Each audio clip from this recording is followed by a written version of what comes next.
What's up, everybody? Welcome back to the Asymmetrical Athlete YouTube channel. Today, let's talk about corporate security.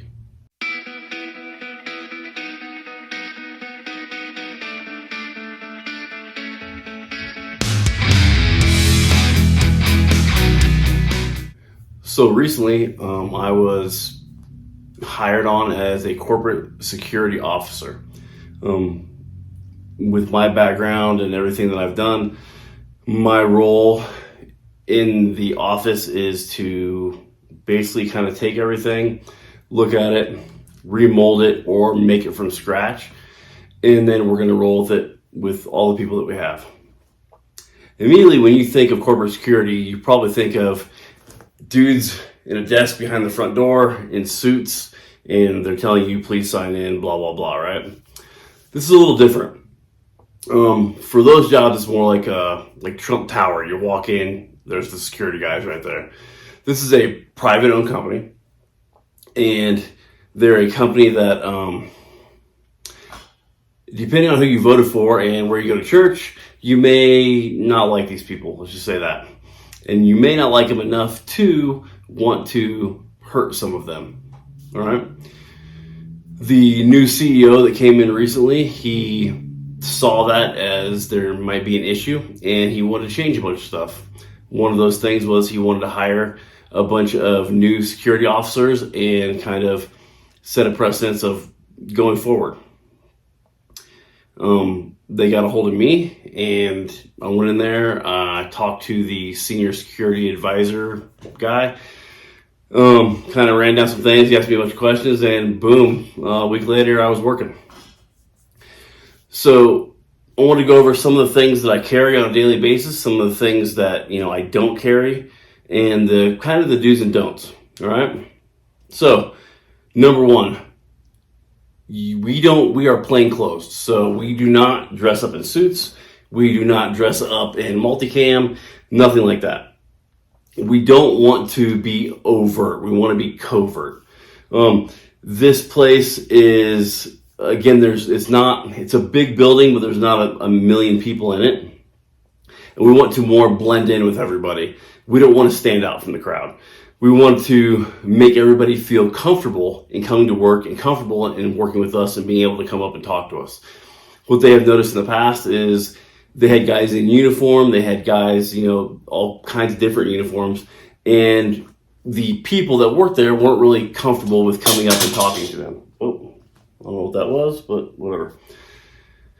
So they decided, hey, let's scale it back. We're going to be plainclothes. We're going to carry concealed, and we're not going to walk around with, hard plates and long guns and all that stuff. Okay.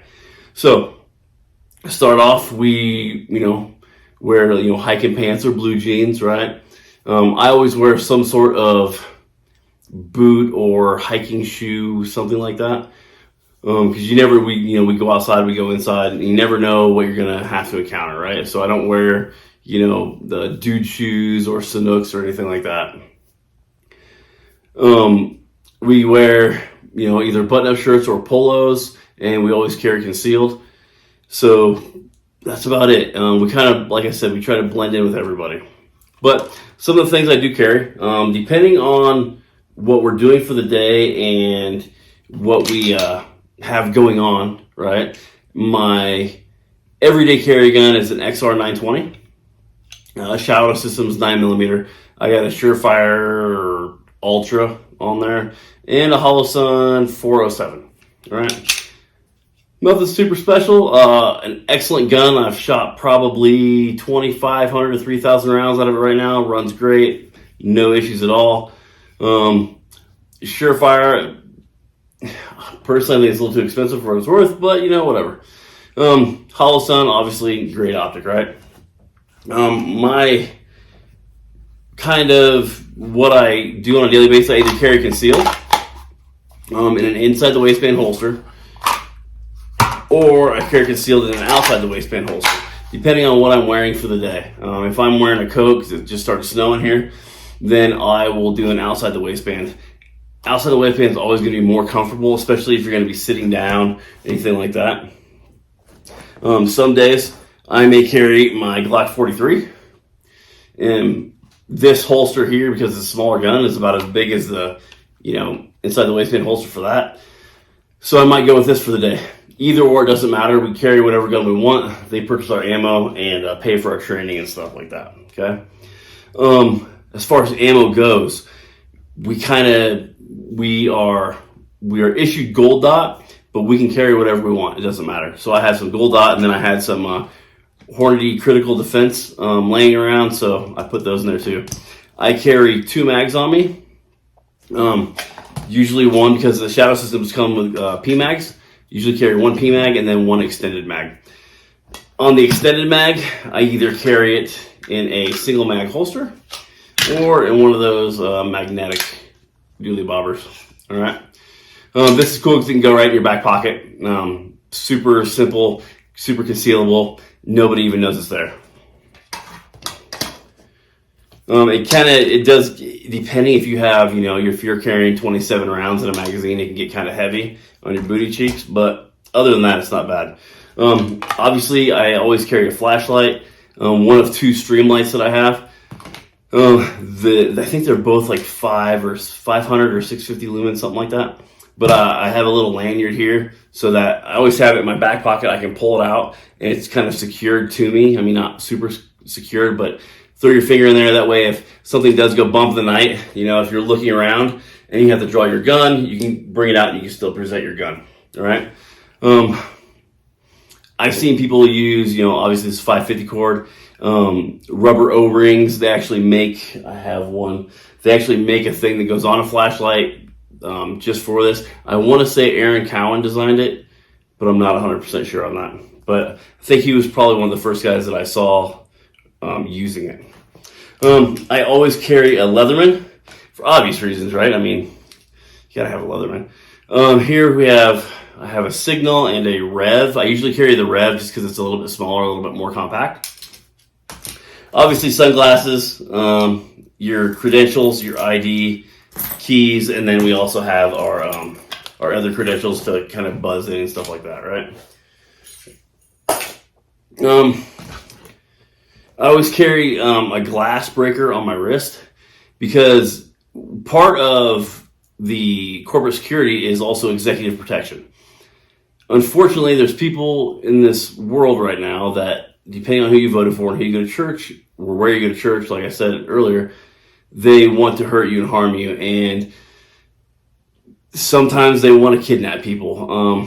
The company that I work for has buildings all around the world, and one of them is like in Brazil. That's obviously a giant shithole. So when we do executive protection, I like to keep something on me that, if need be, I can break glass with it. It's something small, super simple, as opposed to like shooting glass with a bullet that's super loud. This is really quiet. You can break glass to get in or out of something. If you need a hard point and glass is the only way in, I would rather not shoot it. So that's something simple.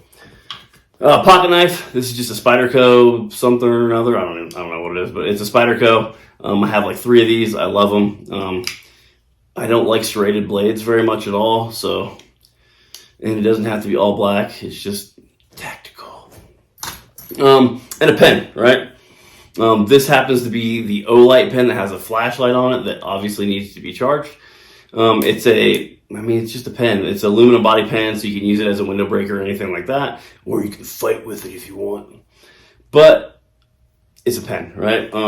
You don't have to have this particular pen. You can use really any pen. A lot of the pens I have are a little bit more robust, so if I do need to use them to break something, or if I do need to use them as a windlass in a improvised tourniquet, they can be used, all right? Other stuff here, another example, just another cheapy flashlight. The reason why I like the better flashlights is because if I do that, you're going to be incapacitated even for a short amount of time. And that, 1 second may be all I need to either get my gun out or make a move or something like that, right? A smaller, cheaper flashlight, again, it's going to be cheaper, but it's not going to be as powerful, see? So it probably won't incapacitate them, but you can still use it to, search for stuff in the dark or whatever. Other examples of some, pocket knives. You have this as like a rescue knife. I want to say it's a Kershaw. It's got a seatbelt cutter and a glass breaker. This is a Swiss Army knife. A Victorinox something or another. Swiss Army knife, so it's got all the Swiss Army stuff on it. Depending on where we are, what we're doing, I may carry a defensive blade with me. The clinch pick, I love this little guy. Super concealable, really nice. I actually so if you don't know, the clinch pick, I forget the guy's name who made it. He was an undercover detective in, I want to say, Chicago for a long time. This goes on your belt. It can be pulled with either hand on your belt, and you pull it out. And what you think would be the blade side is not the blade side. It's actually this. The inside is the blade side. And what it's designed for is close quarters fighting, like in a vehicle. You can stab and then rip back with either hand. And because your back muscles are pretty strong, it's gonna cause more damage, right? What I did is about halfway up on this side, I actually took it to a grinder and grinded it down, so I have a little bit of a blade on this side as well. Maybe if you can't poke it, you can slash it. That's kind of my train of thought. But I love this little guy. The palm is swelled. I don't know if you can see that. It's got a really good swell, so it's not going to come out of your hand, and it's got a nice checkering.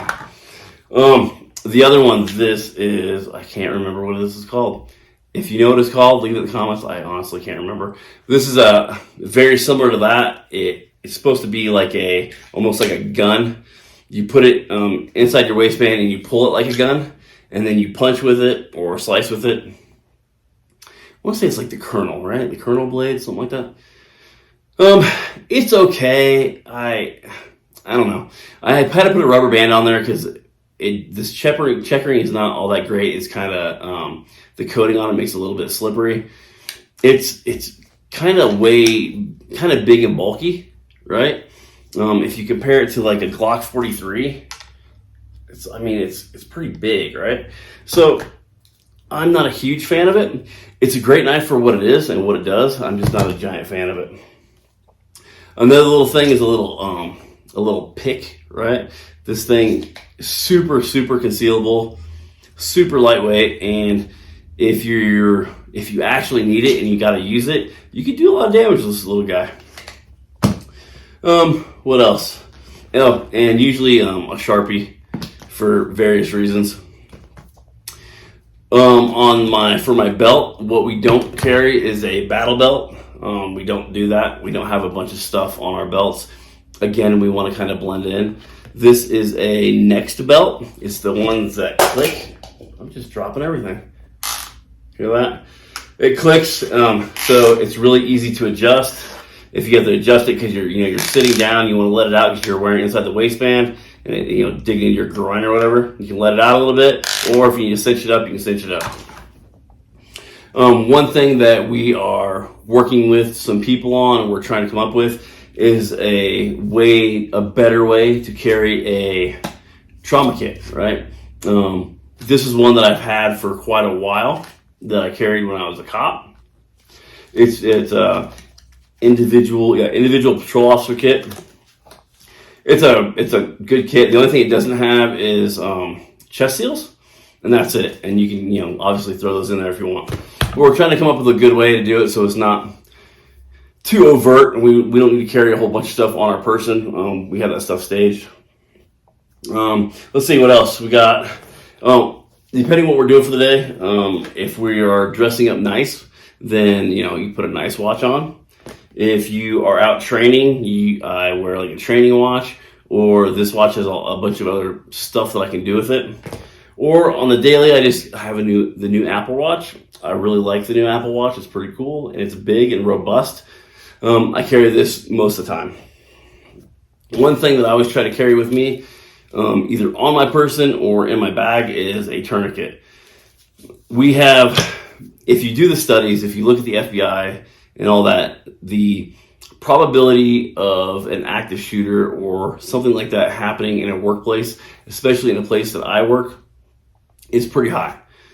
And because of that, we want to be as proactive as possible. Now, it's hard to be proactive when the bad guy always determines time and place that something is going to happen. They have the ball, it's first down, they kind of decide whether they're going to run or throw it. I can't decide that. So we try to do everything as proactively as we possibly can. So we do have places where we stage things. One of the things that we stage is I bring a little shorty with me, right? This guy is not huge. It's very compact. I can throw it in a bag if need be. I have a folder on it so it gets even smaller. And it does the job perfectly because this isn't the military. I'm not taking 300-yard shots.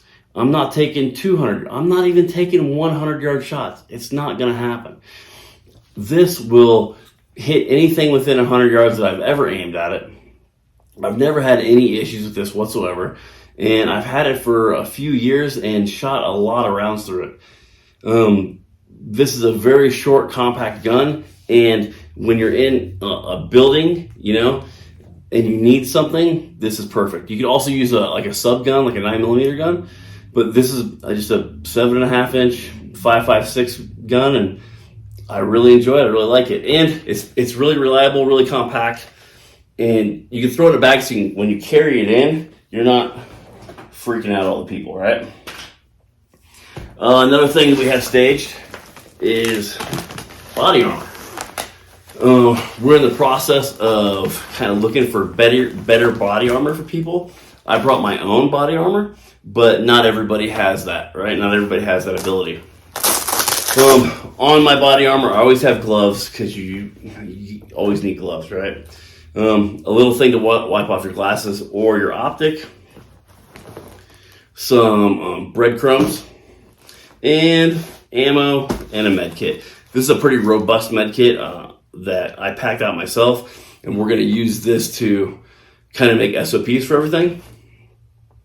And the idea isn't that this is only for me. That's not what it's going to be. This is going to be more for, hey, am I covering up the mic? If I did, I'm sorry. I'm not used to the mic stuff. Anyway, so this is going to be for mainly if there is an active shooter. Let's say I was on the other side of the building, active shooter came in, he started shooting people. I'm running through the area where people are shot. I can rip stuff off of this and out of this and hand it to people as I'm going through, because we all know there's no medicine in a gunfight, but the employees that are there, we are empowering them to take care of themselves.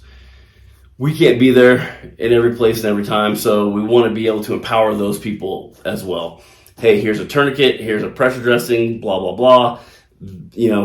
We're training them how to use it because it's not that hard. And then they can start, helping each other while we're trying to take care of the issue. Okay? Let's see. I don't really have much else in here, like a flashlight, and that's about it. 3 mags on here, one on my gun. Obviously, overkill. 2 mags on my belt for my pistol, then 2 more in here. Again, overkill. But I'd rather be a little bit over-prepared than under-prepared, if you know what I'm saying. Other than that, that's about it. This is a pretty easy, simple, super light, throw over your t-shirt body armor. Nothing special whatsoever. And that's the thing is, guys, we are not jumping out of planes. I don't need Cry JPC carriers. I don't. If you wear those long enough, they start digging in, and they're not all that comfortable. I'm all about super lightweight, super fast, super mobile. And if you train a lot, that's what you're going to get, right? Every day I bring my bag in. This is just a Mystery Ranch something. I don't know what the thing is, right? But the cool part about it is you can throw a long gun in there, right? This is a 10.5-inch gun right here. Throw a long gun in there, throw a med kit in there, and throw my pen and paper and stuff like that. That way you can, track what you're doing. That's about it for the gear.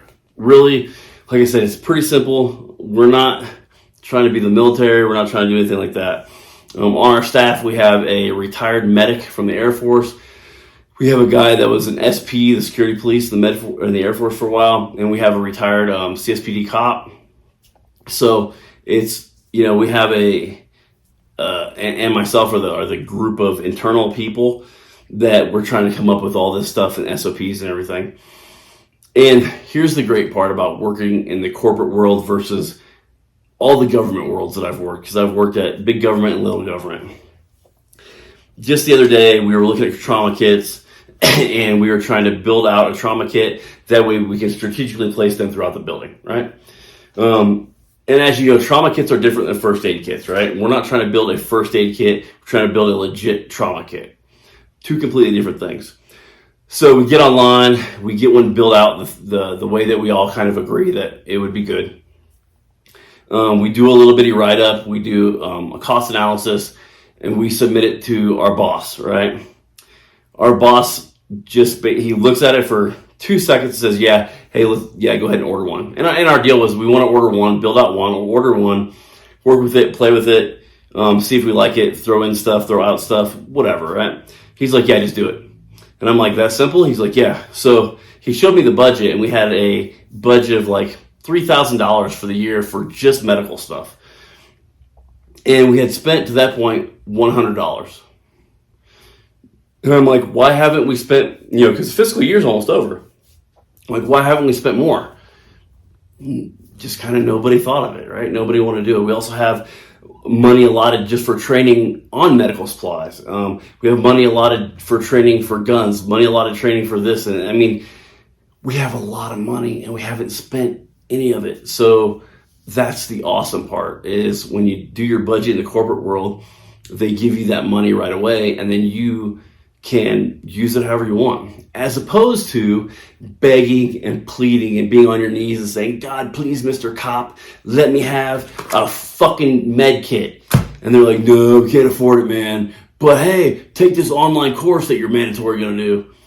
Or in the Army, hey, can I have a new tourniquet? No, you fucking stupid ass private, you don't need a tourniquet. Nothing like that. Nothing at all. Everybody can bring something to the table. And we like to, sit around, do a round table, and let everybody throw their input in. Because even though you were only, whatever, you may not have any military experience, but maybe you were just a shitty kid and you had a lot of experience breaking into houses. That right there can play in our favor. Hey, okay, well, if you were going to break into this building, how would you do it? Well, I would do this, that, and the other. Cool. Now we know how the bad guys would think. Now we can reverse engineer our plans, and things like that, right? So some things that they did before I even got there was they put in a license plate reader. So if you pull into the employee parking lot, it reads your license plate and it automatically hits us or alerts us if you have a warrant or the car is stolen and stuff like that. Apparently there's a lot of pushback when they tried doing that initially. And here's the deal. The license plates that are on your car, you don't own those, okay? You are borrowing those from the state, and every year you pay a fee to keep those on your vehicle, right? There are license plate readers everywhere. If you live in a big city, they're almost on every single stoplight. If you park in a city that has a lot of tourism, there will be a car that drives by that scans license plates to see if you paid your parking, right? So if you're thinking it's an intrusion, it's not. We don't get the name of the owner of the car. We don't get the insurance. We don't get any of that stuff. All we get is the plate and if there's a warrant or that it's stolen or anything like that, right? They also updated their cameras. They put a lot more cameras in, a lot of the dead spots and things like that. We are working on putting or getting not bulletproof glass, but there's a laminate that you can put on the glass that makes it resistant to breaking.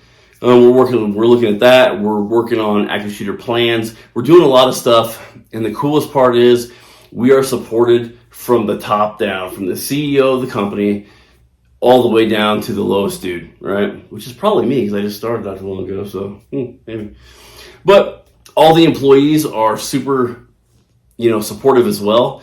When we said, hey, we want to give you guys some training on basic trauma stuff, a 10-minute class on how to put on a tourniquet or a pressure dressing or how to pack a wound, they were like, yeah, sure, let's do it.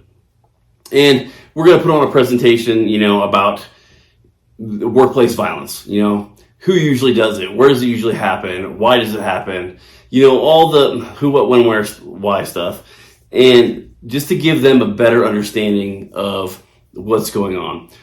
A lot of these people, I would venture to say probably most, if not all of these people don't have any military experience or law enforcement experience or anything even remotely related in that field, right?